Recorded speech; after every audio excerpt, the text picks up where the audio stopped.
with his staff to forcibly hold the boy and his family on his Neverland property. Count 10 verdict, not guilty. A clean sweep, and the pop star was free to go as hundreds of his supporters gathered outside were cheering his victory. NBC's Mike Taibbi was inside the courtroom when the jury's decision was announced. It was extremely tense. When the verdict was finally read by the court clerk, Lorna Fry, and the not guilty started rolling down off her tongue, I was watching for reaction around the courtroom. The first to react, Michael Jackson's mother, Catherine. She brought a tissue to her eye and began to cry. Her son Tito reached back, held her hand through the reading of the rest of the verdicts on the rest of the 10 counts. Through it all, Michael Jackson was stoic, as he has been throughout this entire proceeding. Almost never, in almost 4 months of sitting in that courtroom, have I seen him react in a divisible way. Outside the courthouse, the screaming started even before the jury's decision was announced in its entirety. NBC's Jennifer London was there. And as soon as the court clerk started reading the counts and it came back not guilty, with each one of those reading of the counts, not guilty, the fans would cheer, and then it would become silent again as they waited for the next count. This happened 10 times, and when the last count was read, the cheers were so loud they were releasing doves and confetti, and balloons went up in the air, and it was almost deafening when the crowd, the fans, realized that Michael Jackson had been acquitted on all the charges. It was a huge win for Jackson's defense team. The verdicts appear to validate its strategy of having Jackson not testify about the allegations and its attempts to discredit the accuser. It was an equally enormous loss for the prosecution, which spent millions pursuing its case against Jackson. A somber-looking prosecutor, Tom Sneddon, insisted his had never been a vendetta, but pointedly said no comment when asked if this was the end of his investigation into the pop star. Obviously, we're disappointed in the verdict, but we work every day in a system of justice. We believe in the system of justice. And I've been a prosecutor for 37 years, and 37 years I've never quarreled with a jury's verdict, and I'm not going to start today. You addressed the defense's allegation throughout the trial that you rushed into this prosecution because of your past history with Mr. Jackson.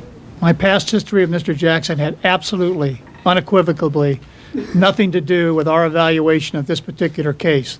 Tom, is this the end of your office pursuing Michael Jackson? No comment.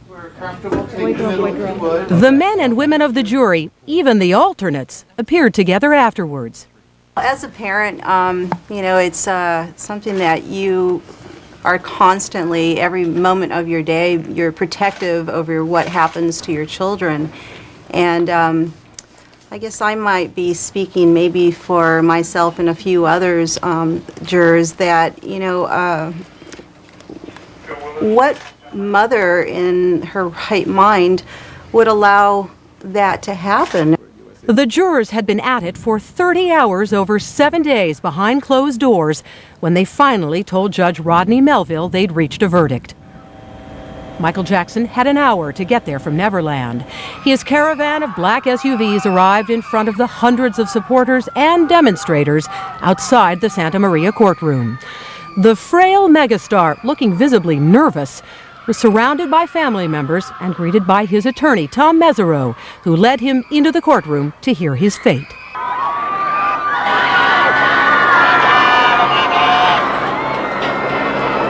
It's hard to believe it was 17 months ago when the most famous pop star on the planet danced on top of an SUV after his first appearance in court for child molestation charges he would later stand trial for. When the trial started on February 28th, prosecutors and defense attorneys boiled their case down to two simple but diametrically opposed versions of the truth. The prosecution said, look, here is a guy who is a serial pedophile. We will prove to you that he's done this in the past, and this is just the most recent example of it. The defense on the other side, Michael Jackson is now and has been for all of these years a victim himself of all these leeches, all these maggots who are trying to get into his fortune. The prosecution began its case of the people versus Michael Jackson by introducing almost immediately the Martin Bashir documentary, Living with Michael Jackson. And then he finally said, okay, if you love me, you sleep on the bed. I was like, oh man. and so I finally slept on the bed. But it was fun that night. I slept on the floor. In the tape, played by prosecutors, a young cancer patient, age 12 at the time, is seen with Jackson and says their relationship is all very innocent. Why can't you share your bed? The most loving thing to do is to share your bed with someone. Prosecutors say after that documentary created controversy, Jackson and his aides made their own videotape for damage control, and that they conspired to hold the boy and his family at Neverland against their will and forced them to participate in it. Then, according to prosecutors, things got even worse. Jackson allegedly molested the young cancer patient, plying him with alcohol, showing him pornography. That's what led to the charges against the singer. 1 week into the trial, prosecutors called the sister and brother of the accuser. The sister testified Jackson gave her underage brothers alcohol, Jesus juice, he allegedly called it. The accuser's younger brother, who was 11 years old at the time, would give some of the most damning testimony in the trial. He testified that Jackson showed them pornography, some of which police found in a raid, and that on at least 2 occasions, he walked into the singer's bedroom and saw Jackson with his hands down his brother's pants, manually stimulating him. That's crucial to this case. He saw Michael Jackson molesting his brother. He's also saying the culture of drinking and pornography, dirty magazines, all true, according to the younger brother. Then the accuser, now age 15, took the witness stand himself and told jurors that on at least 2 occasions he was molested by Jackson, his own account very similar to his brother's. I think in the early part of the boy's story, at the breaks in the courtroom, there were reporters coming out there saying, wow, this is a really strong witness. Several weeks later, Judge Rodney Melville made a ruling that was a crucial victory for the government's case. He allowed in evidence that Jackson's alleged molestation of the teenage boy may have been part of a pattern. He let prosecutors introduce witnesses who said Jackson molested at least 5 other boys at Neverland, including child actor Macaulay Culkin, who later disputed it. The judge allowed this testimony, even though Jackson was never charged with those other alleged crimes. Jackson has repeatedly denied molesting any young boys and has said he regrets not fighting the earlier accusations. Michael, were you embarrassed that your mother was there to hear that testimony? I love my mother. One of the last prosecution witnesses was Debbie Rowe, Jackson's former wife and the mother of his 2 children. Prosecutors had told jurors that Rowe was forced to take part in that rebuttal tape scripted to make Jackson look good. But if they expected her to corroborate that in her own words, it didn't happen. And then Debbie Rowe gets on the stand. It says there was no script, there was no rehearsal. Everything she said she meant. She still admires Michael Jackson. She still wishes she could get back with him. It was a total disaster for the prosecution. It was an important victory for the Jackson defense team, which had been scoring points during cross-examination of key prosecution witnesses even before making its own case. For example, the brother of the accuser. Remember, he had testified about Jackson showing him pornography. But defense attorney Tom Mesereau got him to admit the issue of the magazine he said Jackson showed him had not yet hit the stands when the alleged incident occurred. Defense attorney Mesereau even went after the accuser himself. Look, he didn't come with guns blazing, but he quietly, carefully, methodically tried to undermine the credibility by pointing out inconsistencies in his story. The fact that he first said that he was molested something like 5 times, and now he's saying he only remembers for certain 2 times. But when it came to the boy's mother, the defense pulled no punches, saying she was nothing more than a grifter who used her sick son to extort money from businesses and celebrities. It was proved that she committed welfare fraud.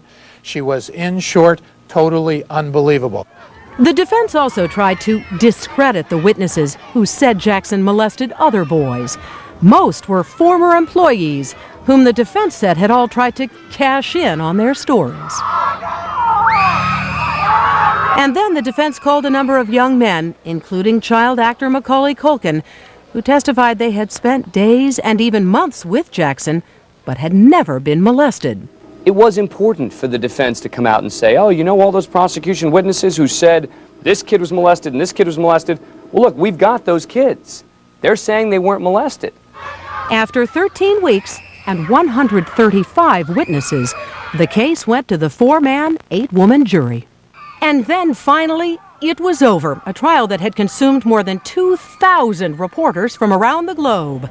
The Jackson camp immediately headed back to Neverland, all decked out and appearing for all the world as happy as its name. Jackson offered no comment today to the throngs who greeted him, returning to his home and perhaps to try to reclaim his life and career.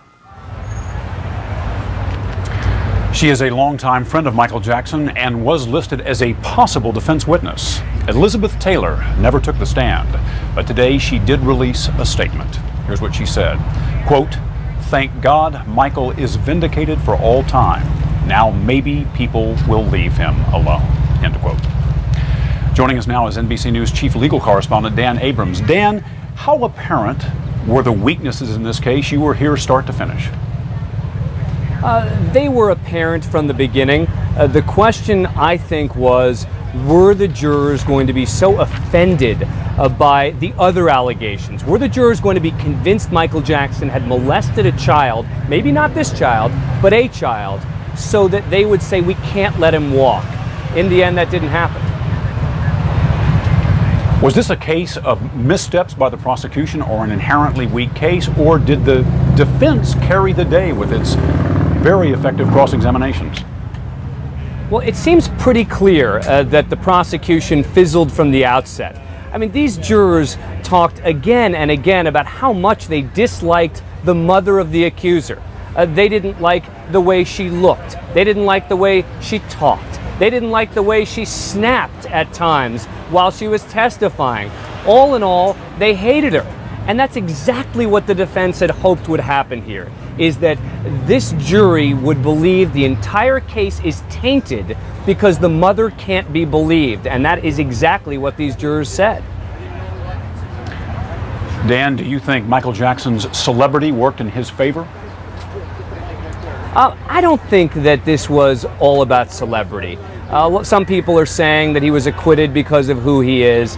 I don't buy it. I think he was acquitted because of who the accuser and his family is. I think that this is a family that has tried to get money in the past. I think in the end these jurors simply didn't trust the mother, and as a result they said, we can't believe beyond a reasonable doubt that this happened exactly as this boy claims it did.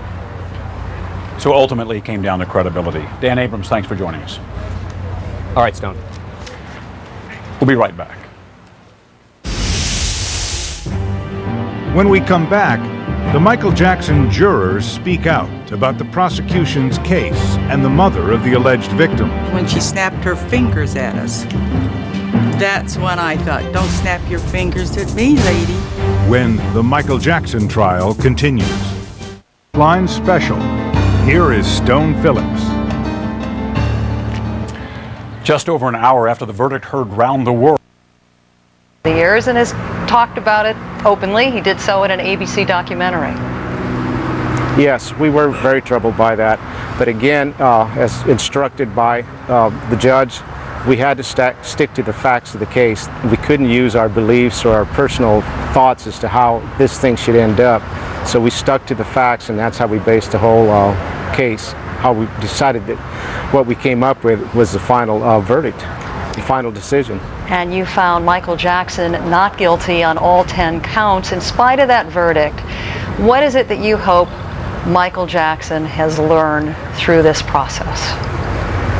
Well, we would hope, first of all, that he doesn't sleep with children anymore, and that he learns that they have to stay with their families or stay in the guest rooms or the houses, whatever they're called down there. And he just has to be careful how he conducts himself around children. Final question for you, now that you're getting your first night off in a long, long time, what do you plan to do now that you no longer have this heavy responsibility on your shoulders? Well, my wife and I planned to take a trip somewhere, and we were planning on moving out of the area, so we sold our home, so we'll see what happens in the near future. Well, But we would like a little privacy down the road somewhere. You know, it's going to be hard to do for the next few days, I'm sure. Well, I wish you luck in hiding from all of us, the jury foreman in the Michael Jackson case. Thank you very much for joining us tonight and giving us a much better understanding of how you arrived at the verdict you did. Still ahead tonight, a key witness for the prosecution will be joining us and giving us her reaction to the verdict. Find the defendant not guilty. Particular seemed to steer their thinking. 2 jurors said the accuser's mother provoked a bad reaction. I disliked it intensely when she snapped her fingers at us. That's when I thought, don't snap your fingers at me, lady. I was very uncomfortable with that. A lot of the witnesses looked over at us from time to time, but then they'd look back, but she didn't take her eyes off of us, so that was a very uncomfortable feeling. And one other thing, too, I guess the mother, when she looked at me and snapped her fingers a few times, and she says, you know how our culture is, and winks at me, I thought, no, that's not the way our culture is. The jury didn't give specifics on what testimony affected their decision the most, but they did say they were able to put aside that the defendant was an international superstar. Did your image of Michael Jackson change as now you've come away from this experience? Not really. I just looked at him the same as I did prior to the case. And I was just, okay, it's just someone else. Okay, he's a superstar, but he's someone else, just like anyone else who deserves a fair trial. Yeah. I think during this trial, it's made me realize that even though he is a superstar, he's a human. And watching him throughout this trial, he, to me, is just a normal person. I mean, with everything. It's not like he's way up here and everybody else is down there. It's not like that. He'd be some person that you could walk up on the street. I could say, hey, what's up? You know, I mean, it made him real in my eyes. You were crying very openly while the verdicts were being read. You looked extremely emotional. I'm just wondering if you could explain what was going through your mind, what made you sob so openly. You looked heartbroken, actually. Well, it's very emotional. And I wasn't the only one crying, okay? Even though it might be because I'm sitting up front. All right, I had to pass it around. But after deliberating for as long as we did, and emotions everybody goes through, and you know, just everything, it just realize that it's done and it's over, and that we all can now go on with our lives as much as possible normally that will be. But yeah, it was very emotional. There's like a no-win situation. Everything that both families had gone through. But we had to do what we were instructed to do, and that's what we did. The Reverend Jesse Jackson has been an advisor to Michael Jackson for decades, offering his support to the singer and to his family throughout the trial. And tonight he joins us from Chicago. Reverend Jackson, thanks for being with us. Have you spoken to Michael today? Michael called me earlier this morning. I could hear in his voice the strain of the anxiety and the stress, maybe even the fear. But even then, he maintained his innocence. He maintained faith in this jury and in Tom Mesereau. And so, I mean, he was consistent along that line. How nervous would you say he was going into this? Very nervous. I mean, we talked for a moment about, you know, his holdings, how he handled his business. But while we never discussed his losing, those fears he perhaps internalized. Because he was driven more by the hope of exoneration than the fear of being convicted. And so, no doubt he had to have some fear, some trepidation, but he internalized those fears. But I found today he was at the real close point. And of course, I'd always said to Michael throughout this ordeal that you are a champion and you fall down sometime, but the ground is no place for a champion. And so a sense from your convictions, and he did just that. Reverend Jackson, in some ways, Michael Jackson at least opened the door to criticism, if not criminal charges, with this practice, this admitted practice of sleeping with young boys. He says it's charming and it's innocent, but it is controversial to say the least. Have you counseled him on that subject? We talked about it because, in some sense, staying with young boys is not a good idea, and it is improper, but it is not illegal. And I hope that he would learn in the future that the very appearance of impropriety is in fact high risk, and he should never again subject himself to this charge. Reverend Jesse Jackson, thanks for joining us this evening. Appreciate it. Thank you. Reaction from the prosecution when we return.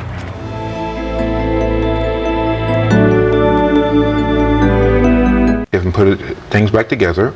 Start his music career. L.A. Reid might sign him from, Def Jam Island Music. Might give him a L.A. contract. Reid's coming on our show a little bit later tonight to talk and about a lot of people say, oh, this man is dead, he's finished, but he's going to rise up again from the ashes like a phoenix and be big in that bed, I believe. But will he change his behavior so he doesn't leave himself open to the kind of accusations he's not going to be trusting again to a lot of people who he was before in the past. Too trusting, too trustworthy with people. That's not going to happen anymore with him. But you don't want him to invite young men into his home, do you, and sleep with them and share a bed?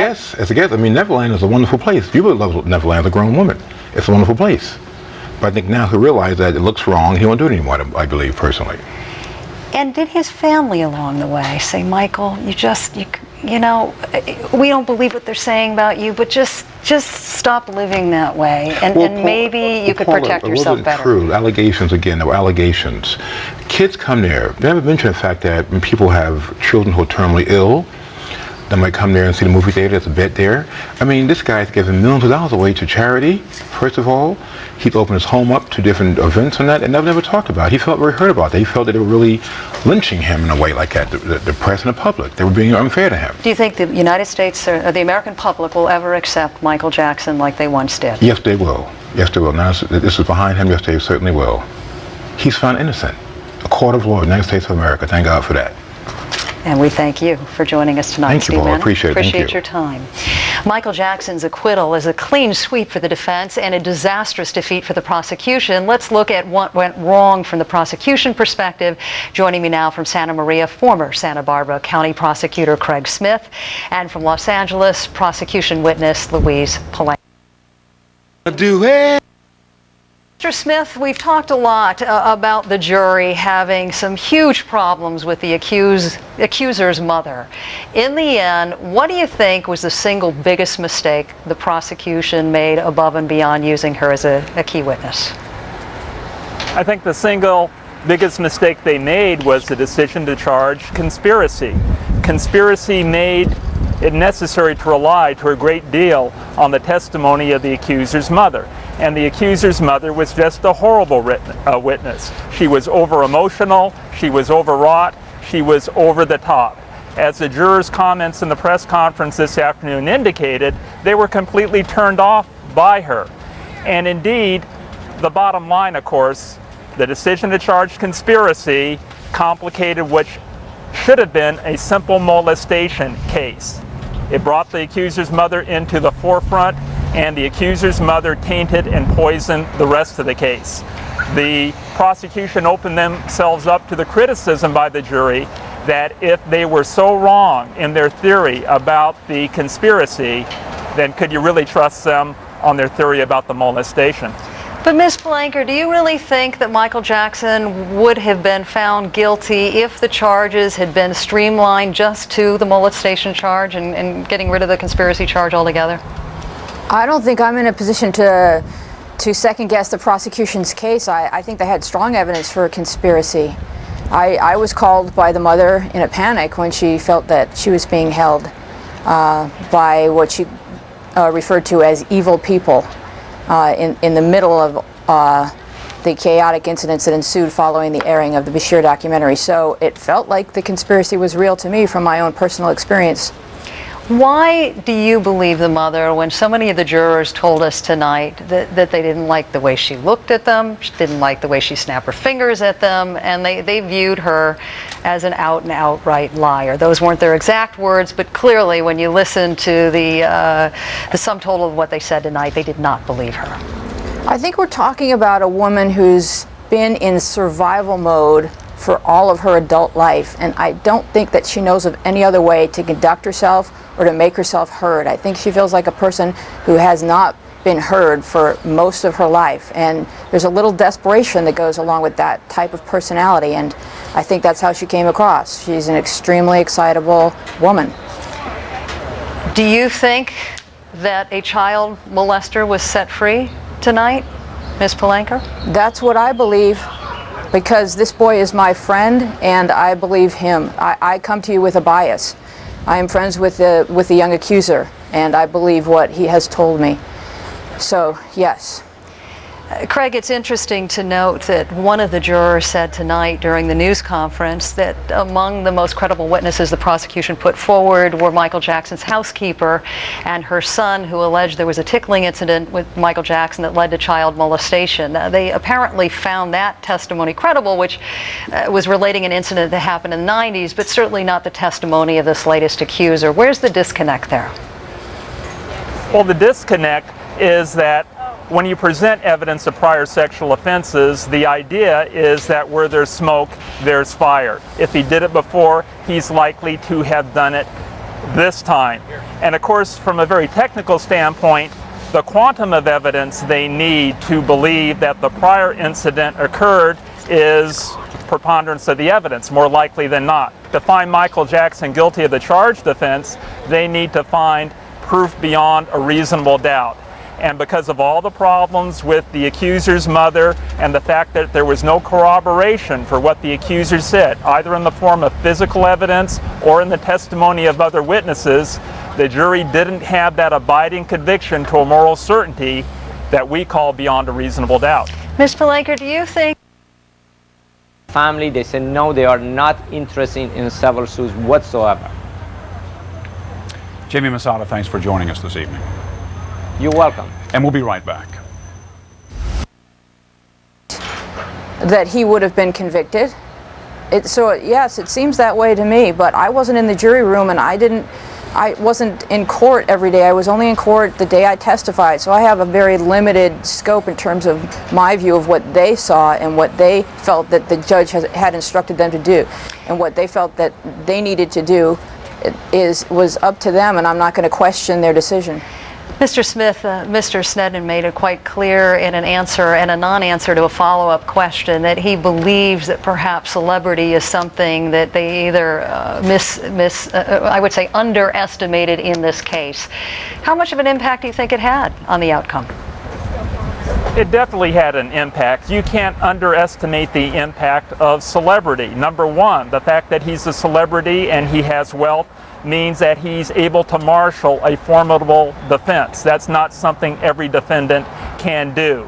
And once again, you know, we live in a cult of celebrity. The governor of this state that we live in is elected probably due to his celebrity. So that just spills over into so many areas of life. And once again, it makes Tom Mesereau's argument that the accuser and his family, they are grifters, they are looking for a big payday, they are looking for a deep pocket.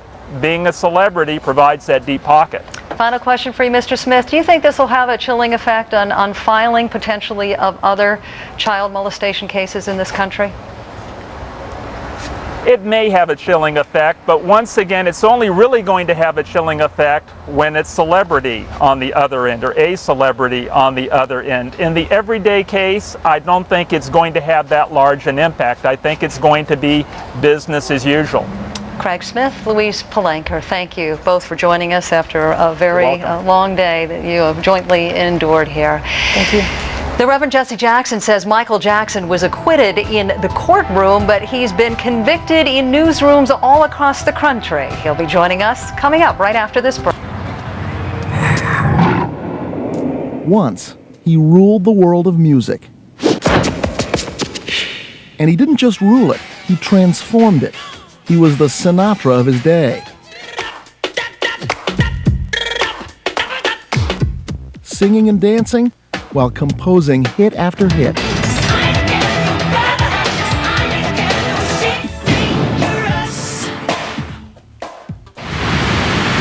For more than 30 years, his was a steady rise to the top of the music world, stopping only long enough to pick up a pile of awards, a mountain of cash, and a swarm of fans.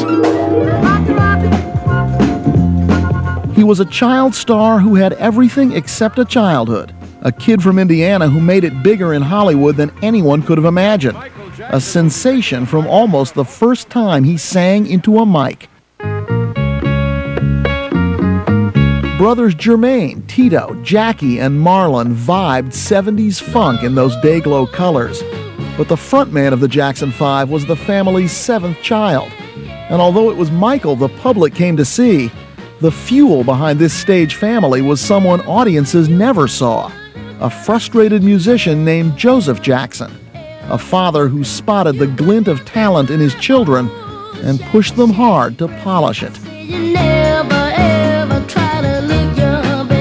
He was the driving force behind getting us together and making sure that we, I guess, rehearsed. And my mother showed us the love, and she gave us our voices, really. Michael's older brother Jermaine speaking to a British documentary crew. My father was very, very strict. He was just one of those dads that just wanted things to be right. J. Randy Taraborelli wrote this biography of Michael Jackson. It is definitely unauthorized, but Taraborelli has interviewed Jackson a dozen times. That's J. Randy on the right, back in the 1970s.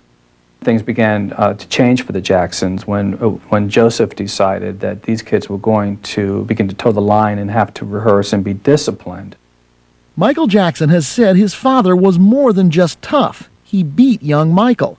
His father denies that and says that whatever he did, it was with the aim of getting his family out of here. Gary, Indiana, out of this 2-bedroom, 1-bath house where Joe and Catherine Jackson raised 9 children. It was a close-knit family. All they had really was each other. Michael was 5 when the group played its first paying gig at Mr. Lucky's Lounge. The pay was about $7. But Joe Jackson's dreams were bigger than that. And so the Jackson 5 went to school during the day, then worked into the night, wherever they could. The closest thing they had to a hit was this song called Big Boy. The Jacksons spent their boyhood and their adolescence in front of a microphone. And according to musician Bobby Taylor, who wrote and produced some of their early hits, that hurt one Jackson more than the others. The other boys got their childhood. Michael didn't. He was never able to be that little kid. Joe Jackson thought his sons were ready, so he turned to Bobby Taylor, who was impressed with little Michael. I called Berry Gordy and I said, listen, man, we've got somebody better than the Beatles. I said, this kid is going to knock your socks off. With the stroke of a pen, Michael Jackson was headed for the big time. At the age of 10, the little boy from Gary, along with his brothers, had just signed a contract with one of the biggest record labels in the business. But in the 1960s in America, you didn't really arrive until you did The Ed Sullivan Show, which they did on December 14th, 1969. When I had you to myself, I don't want you around. Oh, baby, give me one more chance. That first single, I Want You Back, shot to the top of the charts. Jackson Mania had been launched. They began appearing regularly on The Ed Sullivan Show and elsewhere. There were product endorsements. I love you, Alphabet. It's got 8 vitamins. A Sunday morning cartoon. Jackson 5. Their own TV variety show. And Michael was the center of attention. He loved sketching and drawing, playing basketball and candy and bubble gum. At 14, 3 lucky girls competed for him on the dating game. Number 3. I've had a few, so tell me, what do you think our first kiss will be like? It'd be lovely. Had Michael Jackson found success, or had it found him? Either way, what passed for his childhood was over. From obscurity to Hollywood to the Jackson 5. Not only had the stardom Joe Jackson envisioned for his sons become reality, but as huge a phenomenon as Michael Jackson was, he was about to become even bigger. I remember Michael back then saying, I just want to record my own music. I just want to try to write songs. I just want to think of maybe I can produce. The song is Don't Stop Till You Get Enough, and it was with the 1979 release of Jackson's first adult solo album, Off the Wall, that his fans first began to notice that, like his career, Michael Jackson's face was undergoing some subtle changes. His biographer, J. Randy Taraborelli, says Jackson's first plastic surgery was for a good reason. He had the first nose job as a result of falling on stage and breaking his nose when he was about 19. So it wasn't for a vanity purpose, it was a medical procedure. But he decided he liked it. I guess he liked it, yeah. There's just something about this theory that I think might be true. And that is that Michael had such an acrimonious relationship with his father, Joseph. All of the kids in the family grew up to kind of resemble Joseph. In the beginning, some of the plastic surgery was to sort of erase his father's image from the man in the mirror.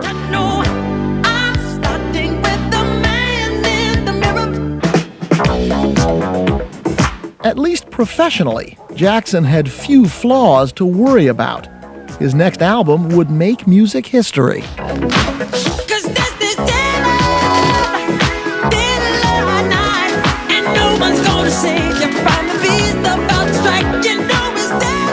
Thriller was released the 1st of December, 1982.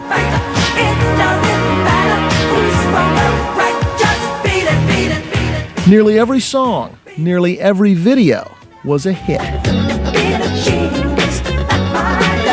And that was no accident.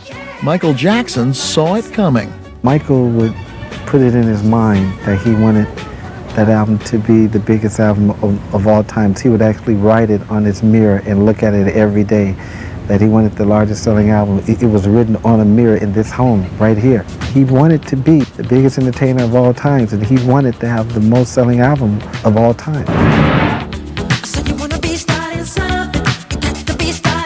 With Thriller, he was, and he did. Thriller also broke ground in other ways, selling tens of millions of copies, making it perhaps the best-selling album of all time. Michael Jackson brings a thrill a minute to his millions of fans.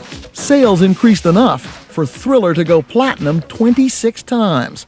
Today, those platinum albums line the walls of the Jackson family home in Los Angeles. He's a man.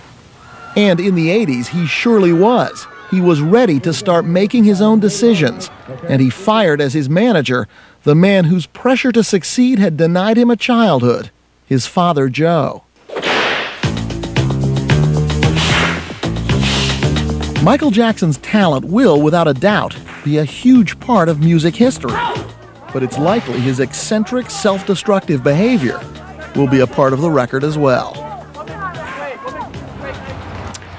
The scene at Neverland Ranch tonight when we come back.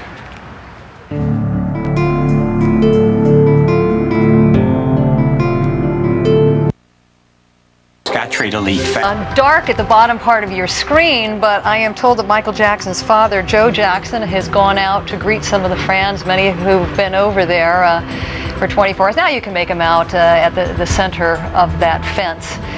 Not clear tonight whether anybody from the Jackson family will be making a statement, but we just met with one of the spokespeople for the Jackson family who talked about the great concern Michael Jackson family has about his health, even in spite of this verdict. They said he's been increasingly frail as the trial dragged on. Just Just about 10 minutes from now, Larry King Live will be starting his show. Hi, Larry. Who do you have on the show tonight? Hi, Paula. Well, I got the whole family here. We had to tape the show for Father's Day. They were going to be on live, but kind of a news story broke today.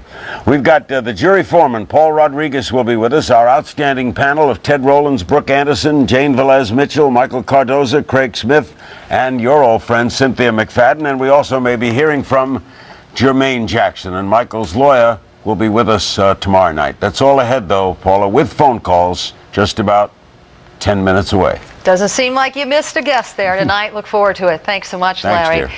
As we mentioned, Michael Jackson cleared on all charges, but now he has a huge job ahead, rebuilding his career and his image.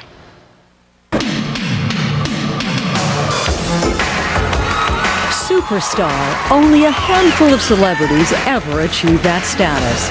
So well known, they're recognized worldwide. During the 1980s, Michael Jackson was the world's most famous star. But the reign of the king of pop is over. His talent overshadowed by years of questionable behavior. Bubbles, the chimpanzee, the plastic surgery, the dangling baby, and most disturbing, allegations of child molestation. Antonio L.A. Reid, chairman of Island Def Jam Music, works with some of the biggest names in the recording industry. The most difficult thing that it pains me to even say is, people want to know, did he do it? That's a big hurdle. You know, that's the biggest hurdle. Did it really happen?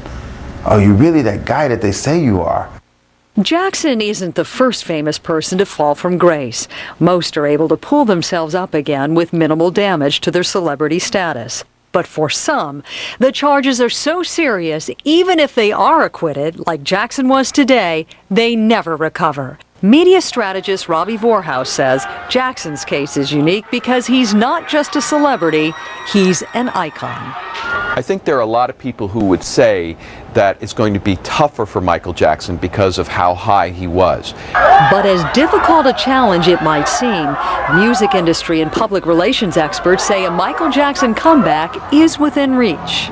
In this world of entertainment, there's no law against being weird, there's no law against being strange, and he still is an incredible talent. Public relations specialist Howard Bragman says that's where Jackson needs to keep his focus. After all, he's had 13 #1 songs, and 1982's Thriller is still the best-selling album of all time. In Michael's case, if you want to resurrect a career, you do a couple things. You go to your base. You go to your base in terms of your audience, the people who built that career in the first place, which are young people for him and the African American community for him. And the second thing you do is you go to the skill that got you there. And for Michael, it's singing and songwriting. I would honestly start with him touring and getting out and performing for people and really reminding people that he's one of the greats. He's one of the true icons of our time. Gonna make a change for once in my life. But to recover his career, Michael Jackson would need to drastically change his lifestyle. We know that Neverland is a wonderful place to go if you want to feel like a child, but certainly the sleepovers have to stop, and anything related to anything that could even be tied back to this trial have to end. And by the way, just go out to the restaurants, go out and hang, you know, go to the club and listen to some music, stop by some studios and see what people are doing and talk to people and just get a feel for people and become comfortable in your own skin. That tour is just as important as the 18-city tour. For the 46-year-old superstar, today's acquittal is a chance to start over. And while the public may never expect him to be a regular guy, the experts agree he needs to get real. You are Michael Jackson. But understand what that means. That means that you're a superstar, you're a legend. I'm thinking of himself as a victim, and I think this might give him a feeling that he's invincible. Maureen Orth, your current article in Vanity Fair does break some new ground and in-depth reporting. Thanks for joining us tonight. Thank you. We'll be right back.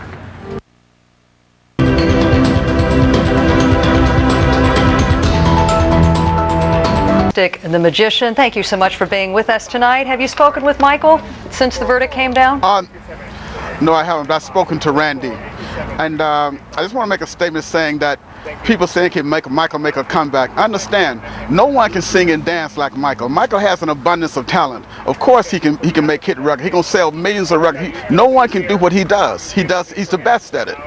But in spite of the fact that the jury found him innocent today, you know that he does have a challenge, and that even the jurors who found him innocent say they continue to be troubled by his judgment, that he never, as an adult man, should have brought children into his bed. Isn't that something he's got to face?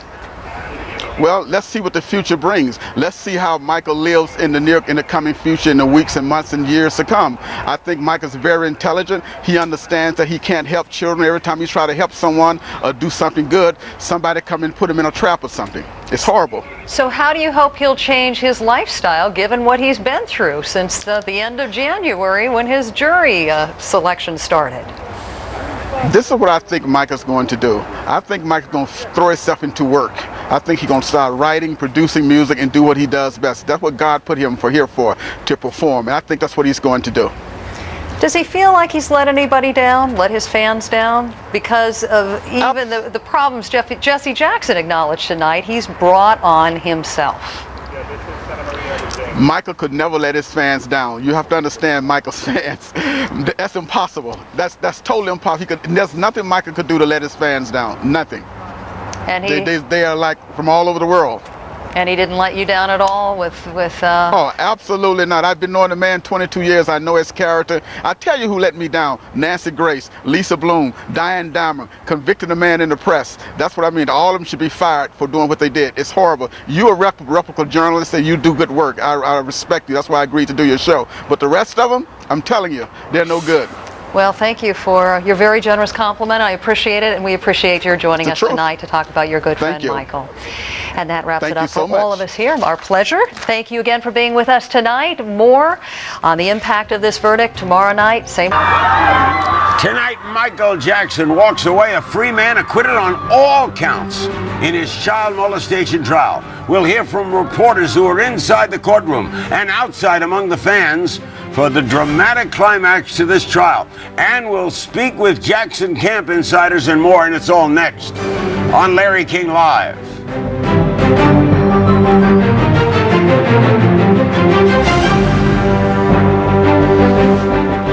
Momentarily, we'll be talking to a whole panel of people, and I'm joined here in New York by Cynthia McFadden, ABC News senior legal correspondent.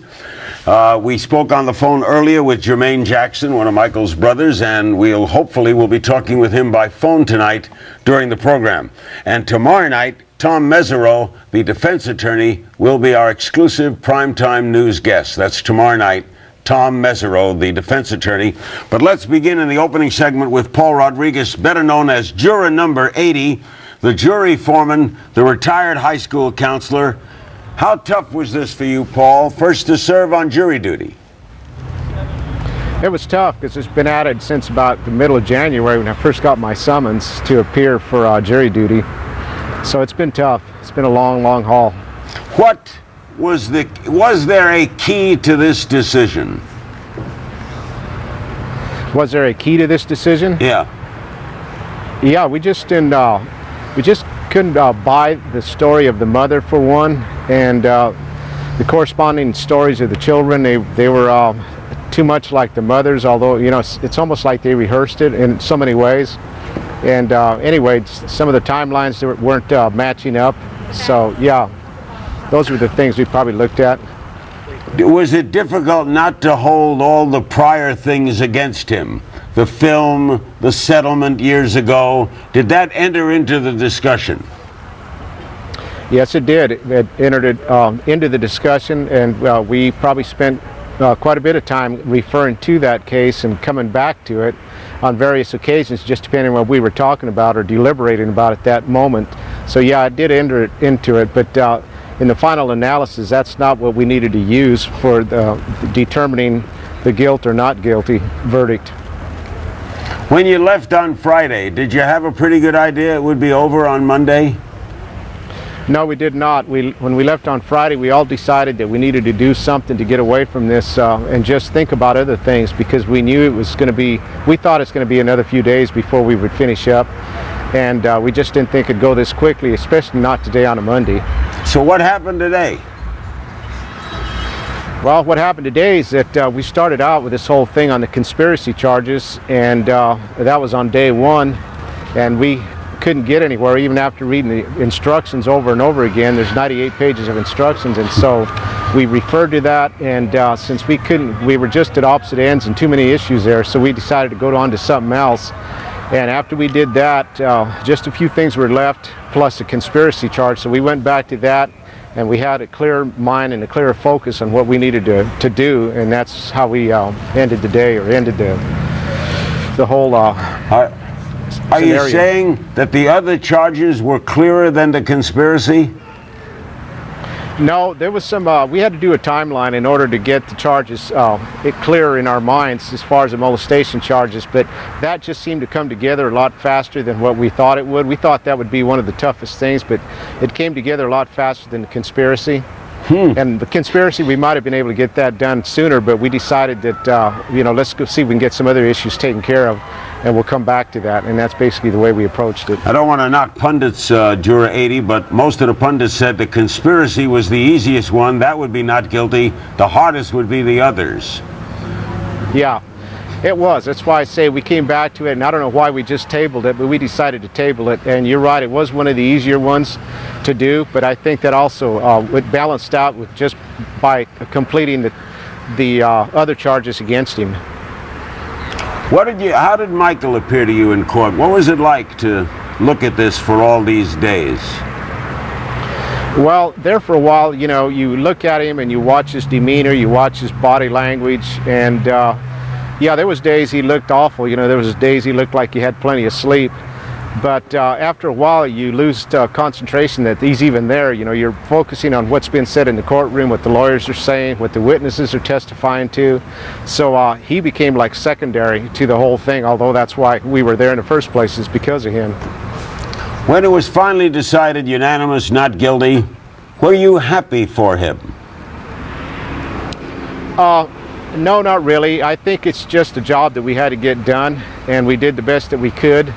And we just felt that the job was completed, and rather, I don't know, there was some tears from some of the jury members. I don't know if there was tears of happiness or tears that it was over with, but you know, I had really personally had no real feelings one way or the other. I just felt like we needed to leave there with a clear mind and saying we did the best that we could with the evidence that we had presented to us. Couple of other quick things. Couple of quick things. I thank you for giving us the time. Did his lifestyle, which had to be uncommon to 99.5% of all the people, did that throw you? We did consider that a lot, you know, just him sleeping with children and so on and so forth. There's not too many grown men that we know that would do that. But again, we had to base it on the evidence presented to us and come out of there with deciding on everything with beyond a reasonable doubt. And I can't emphasize that strongly enough.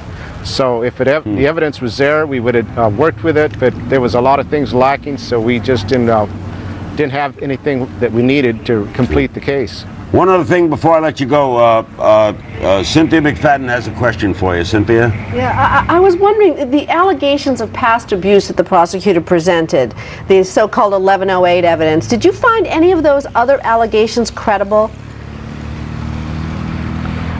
Yes, we did. You know, to a certain degree, we couldn't take that as complete evidence to use that as information that we needed to complete this case. We could just use that as information presented to us of what a pattern could have been developed or so on and so forth. So you did think there might have been a pattern, just not proof beyond a reasonable doubt in this case. Is that what you're saying? Yeah. Yeah. Paul, I thank you very much. Thank you for the time, man. It was terrific of you. I know it's been a tough day for you. Thank you very much, and thank you for your service. Okay, thank you. Joining us now by phone is Tito Jackson, one of Michael Jackson's brothers. He's on a cell phone kicking in and out. Are you there, Tito? Hey, Larry, how are you? How are you? Where were you? Were you in the courtroom? Yes, I was in the courtroom. Did you drive back with Michael? I'm sorry, Larry? Did you drive back in the car with Michael? I was in the car behind of Michael's vehicle, third car. I was in the third car. What happened when they announced the verdict in your heart? What was your feeling? Were you worried? Of course, everyone would be worried, but as they kept reading the accounts, pressure was lifting off me, and I was holding my mom tight, and we all cried through every count. We cried through every count as justice has finally deserved, and Mike's a free man. What's the first thing he said to you? He told me he loved me, and I told him I love you too. Well, how did he hold up today? Well, it would be hard on anyone, you know. Michael kept his strength, and he hung in there, and he didn't do any of this, and I think it was a very personal thing on Tom Stetton's part, and we're going to come into your show, and we'll be able to get more into that. But Larry, you know, I also have here with me is my brother Jermaine, so he wants to get on the phone as well. Okay, put him on. So I'm gonna pass it over to you. All right. Hi, Larry. Hi, Jermaine. I look forward to sitting down with you in person, but I thank you for joining us with Tito. Did you ride back with Michael, or were you in a different car? I was in the third car, but we were very, very, very, very happy. And like we always felt at the very beginning and knew, he was 1,000% innocent. And I'll just say this. It takes one person to tell the truth, but it takes many to concoct a lie. And that's what you saw there.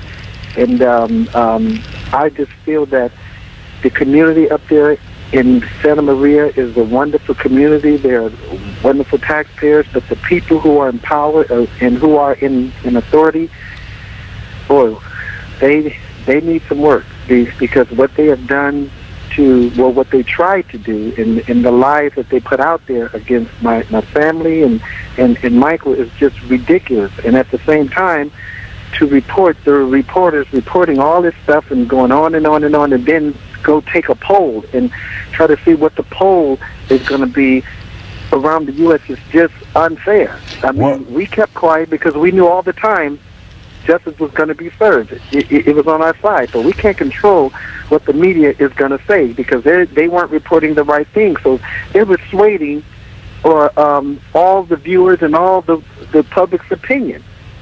Were you surprised, though, therefore, in view of that, with public opinion polls and the condition of the Santa Maria power structure as you saw it, were you surprised by any part of this verdict? I wasn't surprised by any part of this verdict because I always felt and always said that Michael was 1,000% innocent. I know why this was done, and I'll say it again. Tito and I would love to sit down with you and share it with the world because what's important is that people know who we are and really know who Michael really is. And that's what's most important. He's a wonderful, wonderful person. And Neverland was never built to do what they tried to say. Neverland was built to bring happiness to the kids who are terminally ill and who just want to give them a brighter day. That's all it was built for. How are his kids? His kids are fine. They're all fine, and the family is just stronger. We were strong before, but we're stronger now. And so I dare anybody to try to stand up against us because we are very strong, and that's what a family's supposed to be. And what are you doing tonight? Excuse me? What are you doing tonight? I'm going to go to sleep early. We're going to just probably rest because we've been tired. This has been a long 2 years or more, just grueling and just we're just going to just hug each other and jump up and down, and we can't wait to share this with you when we see you. Yeah, I look forward to it. And is Michael going to work again soon? I really don't know. Right now, he's going to rest, but you know, it's in his blood, it's in his bones, and so.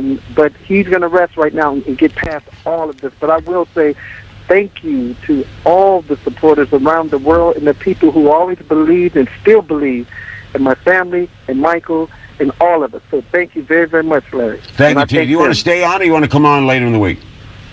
I want to talk to you in person so you can really, because Tito and I got so much to say because we were the ones there and just really. All right. We got something to say. We'll set it up for you and Tito. And thanks so much for doing this. Thank you, Larry. Thank you, Jermaine and Tito. Jackson, two of Michael's brothers. The whole panel will assemble. Your calls later. We'll be right back. We, the jury, in the above entitled case, find the defendant not guilty of conspiracy, not guilty of a lewd act upon a minor child, not guilty of administering an intoxicating agent to assist in the commission of a felony as charged in count 7 of the indictment. Here's your shot of Neverland. Let's meet our panel. In Santa Maria, CNN correspondent Ted Rowlands. In Neverland, at Neverland, is Brooke Anderson of CNN. In Santa Maria, Jane Velez Mitchell, the correspondent for Celebrity Justice.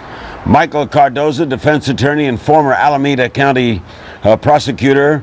Craig Smith, the former Santa Barbara County prosecutor and Superior Court commissioner. He knows Tom Sneddon quite well, and he teaches law at Santa Barbara Ventura Colleges of Law. And here in New York, you've already met her, Cynthia McFadden, ABC News senior legal correspondent, co-anchor of Primetime Live, and broke a lot of exclusives during this Jackson case. All right, Ted, were you surprised? No, because we really didn't know which way this was going. It was an amazing scene inside and outside the courthouse. I was outside when the verdicts were read. The fans, there were hundreds of them, were so quiet you could hear a pin drop. Everybody listening to the audio feed from inside the courtroom, and with each not guilty, they would erupt and then quickly get quiet again. Go ahead. But you weren't surprised, you yourself. Well, I sat through this entire trial, except a few weeks, and I think that the jury did an excellent job of evaluating the case and mulling it over. And if you listen to the jurors afterwards, they were a conscientious jury, and they did go through it. And you heard Mr. Rodriguez say that they just didn't feel like it was proven beyond a reasonable doubt. Brooke, were you surprised? Larry, you know, like Ted said, we did not know what to expect. The fans here, they were gathered as the verdict was read, and as each count was read not guilty, we heard elation and cheers. I know that, but were you surprised? I'm asking you.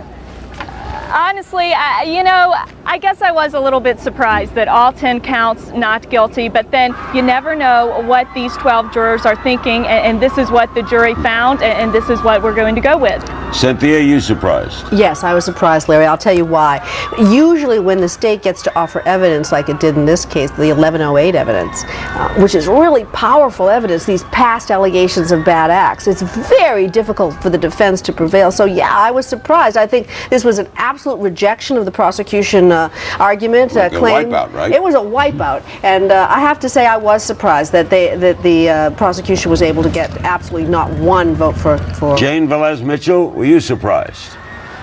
I was surprised, Larry, because I was sitting in the courtroom, and when the jurors filed in, they looked grim. They looked very serious, and then they did not make eye contact with Michael Jackson, and normally that's not a good sign for the defendant. Michael Jackson, by the way, looked terrified as he walked in, almost as if it was an effort to get to the defendant's chair. But then boom, boom, boom, not guilty across the board, so it was an absolute stunner, and the room was surrounded in sobs. I had sobs behind me, the fans sobbing, Mother Catherine 2 seats in front of me sobbing.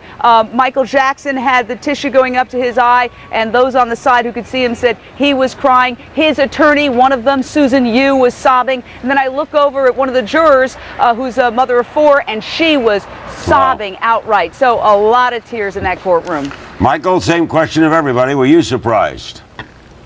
No, I wasn't. But remember what happened at the beginning of this case, Larry? All the legal pundits were saying not guilty all along. Then as this trial progressed and that prior sexual misconduct came in, the famous 1108 evidence, as that came in, some people started to say, uh-oh, we might get a guilty verdict in this case. And then closing arguments came. I thought Mesereau gave a very, very good closing argument. Ron Zonin, I think he really out-argued him, gave a great closing argument, brought the case even closer. Anything could have happened. I was really expecting either way. Wouldn't have surprised me. Was I surprised? No, but I'll tell you what, the jury did the right thing in this case because they isolated out the accuser's crime in this one. They took the accuser, the accuser's family, looked at that and said didn't prove it beyond a reasonable doubt, and shoved that 1108 aside. Craig Smith, what'd you think? Well, was I surprised? Yes and no. We knew all along that it was a very close case, that it was on the fence. Certainly when the case went to the jury, people thought it could go either way. No one could call it. I really thought there was going to be some kind of split verdict, some type of compromise. I thought at the very least they would find Michael Jackson guilty of one of the lesser included offenses of simply furnishing alcohol, but they didn't even find him guilty of that, so I am surprised. We'll take a break and come back, and when we come back, Angel Hawansky, a Jackson family spokesman, and Majestic Magnificent, Michael Jackson's friend, confidant, and personal magician, I never had one of those, will join us. We'll be right back. Let's go.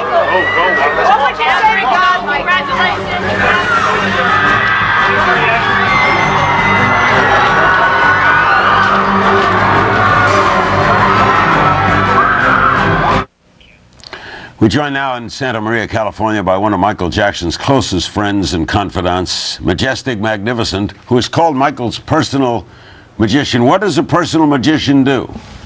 That's something that the press has labeled on me. I'm not Michael's personal magician. I just happen to be a magician from Muhammad Ali transferred to Michael. Well, I want to answer that question that you ask everybody else. I had no doubt whatsoever Michael will be acquitted on all the charges. Neither did Michael. From the very beginning, he said over and over again, justice will prevail and I will be acquitted, and you will see I'm innocent. Are you saying, Majestic, then this morning when you got up, you weren't worried at all? Not even a little bit, because I know his character. I know he would not hurt a child. And if justice is going to be fair, not unlike these tabloid shows, so you're a credible journalist. But these people like Nancy Grace, Diane Diamond, all these people trying Michael in the press, that is not in the courtroom. It's the normal people in the jurors that make the decision. That's how I know he was going to be acquitted. How's the family doing? Great, wonderful. I just spoke to Randy. Everybody enjoying the moment of happiness, and they all together and having this like, hey, it's over. And Michael will be making music. He will be singing. He will be dancing. You know, can't nobody do what Michael do on stage. So people saying he can't make a comeback and all this. He never been nowhere. They just tied him up for a while. So you're saying he's coming back? Oh my God! Name somebody can sing and dance like Michael, Larry. Did you see? I want to see that. Did you talk to him today? No, I haven't. I just spoke to Randy today. When are you going to see him? Probably this week sometime. I'm going over. I'm sure there's going to be something in the next couple of coming days. I'll probably go out to the ranch sometime. Thank you, Majestic. Always good seeing you. Majestic Magnificent. You too. Not a personal Take care, magician, Larry. Just happens to be a magician. We're glad we cleared that up. Thank you for writing. Thank you for being fair. Thank you so much. Thank you. We always try to be that. Ted Rollins, the crowd outside, as you discussed them earlier, they were jumping, they were happy, etc. What was the Jackson family like when they came out? Very subdued. Relief, I think, would be the way to characterize them. Michael Jackson waved to the crowd, but by no means were they raising their fists or smiling or high-fiving, not by any stretch of the imagination. Tom Mesereau was also very businesslike, almost as if, you know, they were relieved and almost angered, too, that they had to put forth so much effort, so much heartache to get to this point. But not maybe what you would think, at least maybe that surprised me. I thought there would be more smiles and a more of a, you know, a pleased aura around them, but it was just let's get out of here, let's get home type of feeling you got. And Brooke Anderson, what happened when they got home? Oh, when they got home, Larry, they were greeted by hundreds of fans. I even saw part of Jackson's staff at Neverland walk to the gate. I saw housekeepers, I saw chefs waving at him, cheering him on. The mood of the fans has definitely changed today from tense and anxious to celebratory and excited. We've seen some of the family members leave. We've seen Randy and Tito and Joe leave. We haven't seen signs of Michael Jackson yet, and I estimate there are about 200 fans here right now. Some of them tell me they're waiting to see Michael, hoping that he'll invite them into Neverland. Jane Velez Mitchell, what do you gather public opinion will be of this generally? Well, in general, I think that people are going to say that's the way it goes with celebrities. There's celebrity justice, and then there's justice for everyone else. Although I do think that they will accept the jury's decision. I think people really feel this jury did as good a job as anyone could possibly do. They weighed the evidence, they worked hard, and they really fought to be fair. And I think that they acquitted themselves in how they handled this. So I think that the general public, while possibly thinking, well, something fishy is going on over there, is going to accept that Michael Jackson is not guilty of these particular charges. We'll take a break and be right back. We'll meet Angel Hawansky, a Jackson family spokesperson, Deborah Opry, attorney for members of the family, Jesse Jackson, more of our panel. Don't go away. Obviously, we're disappointed in the verdict, but we work every day in a system of justice. We believe in the system of justice. And I've been a prosecutor for 37 years, and 37 years I've never quarreled with a jury's verdict. And I'm not going to start today. We're back on what it will be a historic day, June 13th. Joining us now from Santa Maria is Angel Hawansky, the Jackson family spokesman. First, people have been asking this, Angel, how's Michael's health? Michael, this was definitely a long trial for Michael. I believe he just was a little dehydrated. But other than that, I know right now he's probably eating and having a good time. I'm not sure. Where were you when the verdict came in? I was actually upstairs. There's a section where they have the family upstairs in the courthouse. Yep. I was upstairs, and then when I heard that, when everybody started running, I ran downstairs so I can hear everything too. There's only so many seats for the family in the courtroom, and family comes first. So I wasn't in there, but I was upstairs. Did you talk to Michael? I have not spoken to him yet. I have spoken to the parents. What did they say? I know that they are so happy this is behind them. They are so overwhelmed. This was a very long trial, and I really admire Mrs. Jackson. Every day she came to court, never missed a day, and that was a lot for her, and I'm so glad. And they're happy that this is over with, so they can put this behind them and move forward. And I just love that family. They are very generous people, and Michael should not have gone through this, and he was finally able to tell the world that he is innocent, and no one else can question that anymore, and I'm so proud. They also are, as Jermaine and Tito spoke with us earlier, they're also angry. Do you understand that? Absolutely, I understand that. He shouldn't have gone through this in the first place, and for him to have to go through all of this publicly, his family went through a lot as well, and there's definitely going to be a lot of anger. I understand, because this should not have happened in the first place. Majestic says he's definitely gone back to singing and performing. Do you concur? I concur. The world would be at a loss if Michael Jackson did not get back out and sing and perform. His music, I talked to some Koreans today, and they told me that Michael's music liberated them, liberated Hong Kong, and I'm just, there's no one in the world like him. What happened to the other spokesperson? Ramon? Yeah. I wasn't involved in that. I am not sure exactly what happened. I've been with the family for 15 years. I've been a longtime family friend, and then I started representing the parents probably since the last time, 1993. But I wasn't involved with the other spokesperson, and it wouldn't be fair to me to make a comment on that at all. What do you think the public's perception of Michael is now? Do you think they'll view this as a celebrity who got off, or a guy who got a fair trial and was judged fairly? When I was out with the family, when I was out with the parents specifically, you would not believe that the people that came out of nowhere and told the family that they support them and that Michael should have never gone through this. I don't believe he's going to be known as a celebrity that got off. From my understanding and what I know of the family, they're very generous people, they're very loving, and they're very sharing. And those who really know them really know that that's how they are. Michael loves children. He gives millions and millions of dollars to children and to charities. And people, you know, the media made it seem like the public was anti-Michael, and we found quite the opposite. The public loves Michael Jackson, and the minute the verdicts came in, I got calls from Norway, I've got calls from South Africa, all over the world, with people crying, singing in their different languages for Michael, and just tears of joy. And I'm so happy for him that he stood, and he stood strong. Thank you. Angel Hawansky, the Jackson family spokesperson from Santa Maria. Back to Santa Maria and Michael Cardoza. Did the prosecution goof? No, I don't think they did goof in this case. Well, maybe a little goof. And what I mean by that is with Sneddon back in 93, 94, he loses the Geordie Chandler prosecution because of that $20 million settlement. All right, that said, then what he does, in my opinion, is put Jackson in his crosshairs.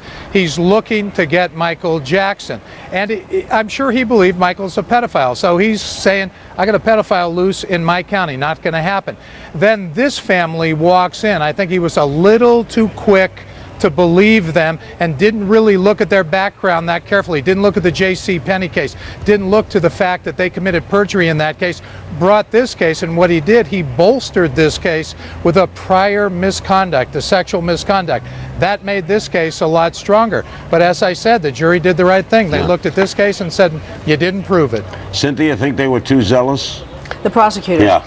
Well, listen, I think they certainly appeared that way, at least to the public. You know, we didn't ask the jurors about what their opinion of the prosecutors were, but listen, I think if you're a prosecutor and a young man comes into your office and says that he has been sexually molested by a man who you know has previously settled several other similar cases for multi-millions of dollars, you have an obligation to investigate. Now, maybe Michael's right. Maybe a due investigation would have suggested that the case shouldn't go forward, because we knew from the start there were credibility problems with this accuser and his mother. But I certainly don't think the prosecutor was misguided in bringing these charges initially. Now, whether or not they should have proceeded, I don't think they tried the case very well. Listen, when you make your opening statement and say your witness is going to say one thing, and then either you don't produce the witnesses or they say the direct opposite, you've got a problem. And we all know that's what happened. Craig Smith, you're a former prosecutor. Do you have questions about the way this was prosecuted? I really don't, and I have to disagree with what my friend Michael Cardoza had to say. Tom Sneddon has not had Michael Jackson in his crosshairs ever since 1993. He did have the rug pulled out from under him with the settlement of that earlier case for the $20 or so million, but he was not pursuing Michael Jackson all these years. This case came to him. And so once this case came to him and there was credible evidence to believe there was probable cause that Michael Jackson had done these things, I think Tom felt he had an obligation to follow through. And indeed, many of the things they did to try to check out and corroborate this story. And what ultimately led to the filing of the conspiracy charge, the fact that there's these surveillance tapes found in the office of Mark Garagos's investigator when they went out and executed the search warrant. That added strength. Unfortunately for the prosecution, when they actually got into trial, every time there was a break, it could have been a good break for them or a bad break, it always went a bad break. For instance, they had more evidence before the grand jury on the conspiracy and the furnishing alcohol than they had in front of the trial jury. Remember, they lost a crucial witness because a crucial witness got arrested and therefore was unavailable to testify at the trial. Let me get a break and we'll come back with more. Don't go away. I was very uncomfortable with that. A lot of the witnesses looked over at us from time to time, but then they'd look back, but she didn't take her eyes off of us, so that was a very uncomfortable feeling. I disliked it intensely when she snapped her fingers at us. That's when I thought, don't snap your fingers at me, lady.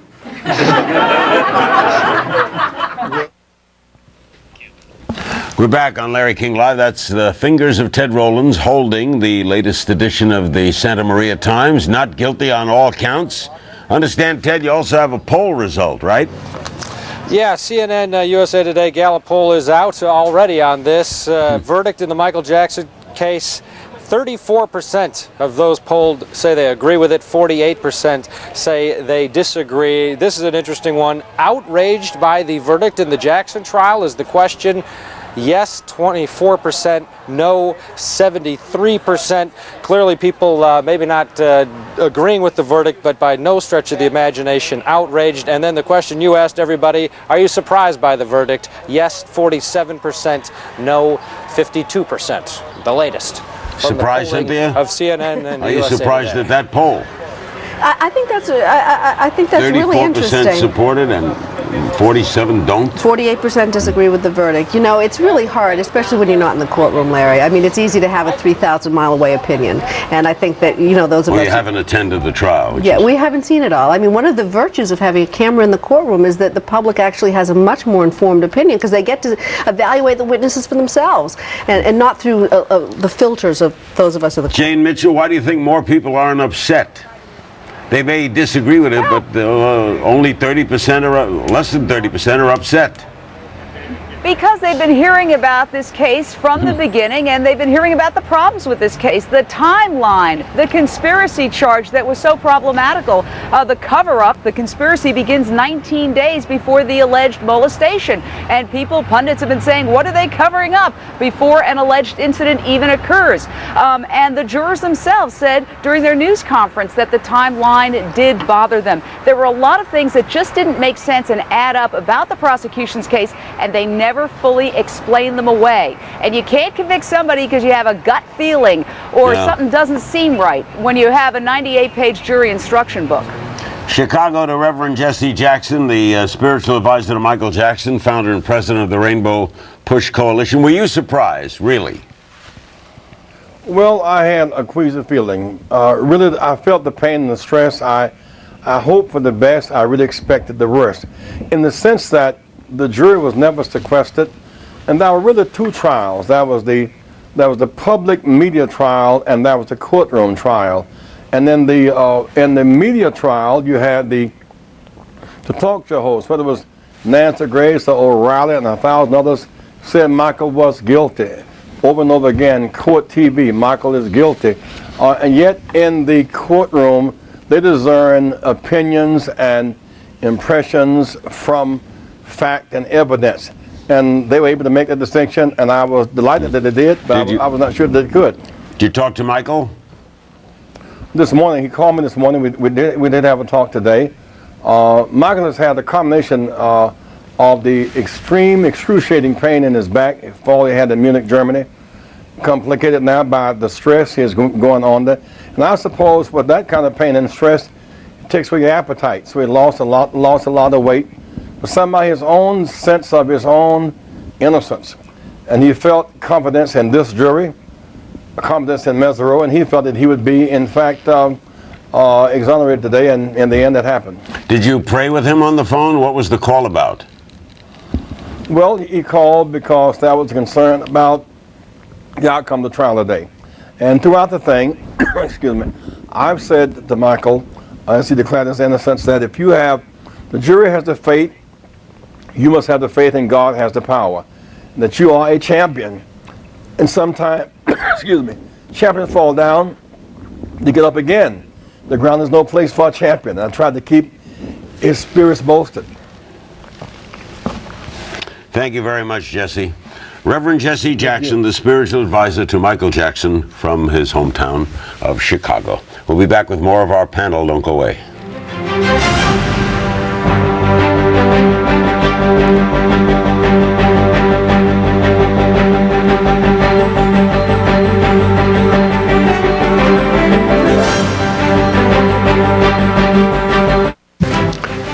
Tomorrow night on Larry King Live, an exclusive primetime interview with Tom Mesereau, a very happy man tonight, the very successful defense attorney in this case. What happens to his career, Cynthia?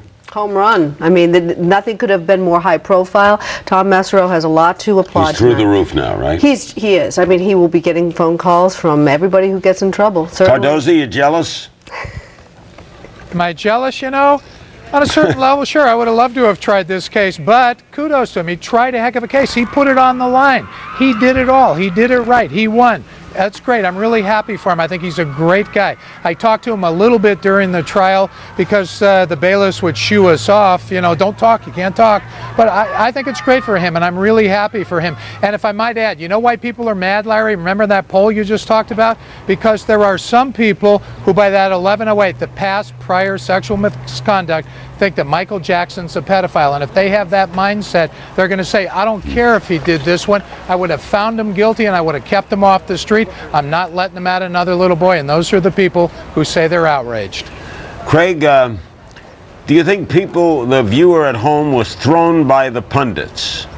that they may have built an opinion based on what the pundits were saying that had nothing to do with what the jury was thinking? Well, I don't know that people were really thrown, and I don't know that the pundits were uniformly predicting a verdict of guilty on the molestation charges. I think for every pundit or analyst that you could find that thought it was going well for the prosecution, there were at least one or two others who thought that the defense was going to pull it out. So I don't think people were fooled by whatever the pundits were predicting. I'm going to take a break, come back, and get a final comment from all of our panelists on what happens to Michael Jackson now. Don't go away. We all came in with our personal beliefs, and some of those did differ, but we spent a lot of time really seriously studying the evidence and looking at the testimony and the jury instructions, and obviously came to an agreement. Before we get some final thoughts from our panel, we're going to meet another juror. Raymond Hultman is joining us from Santa Maria. Raymond, what did you think of the prosecution and how well or not well they presented this case? A nice healthy glow on camera makes people look Larry, I think they presented the case probably as well as they could have under the circumstances. I think where the jury was left with some questions was the fact that there was not enough evidence to directly point to the accuser, and I think that was the most troublesome issue with the whole deliberation thing. Did you ever, Raymond, come close to guilty on any of the counts yourself? Well, to be quite honest, and everyone in the deliberation room was aware of this, I had some real strong feelings toward guilt after I viewed the sheriff's interview with Gavin Arvizo. And I don't know if it was because of some naivety on my part, but in any event, it was quite compelling to me. But that's really not money troubles. He reportedly owes $270 million, roughly $10 million in legal fees, and some reports even suggest he's worried about paying his electric bill at Neverland Ranch. He still has some assets, primarily his catalog of hits by Elvis and the Beatles, as well, of course, as his own collection of songs. Some have been used as collateral in large loans to cover his expenses. Well, keep it right here, tuned to Fox 5 News. We'll take you back live to Santa Maria, California for more on today's dramatic events in just a few minutes. All right.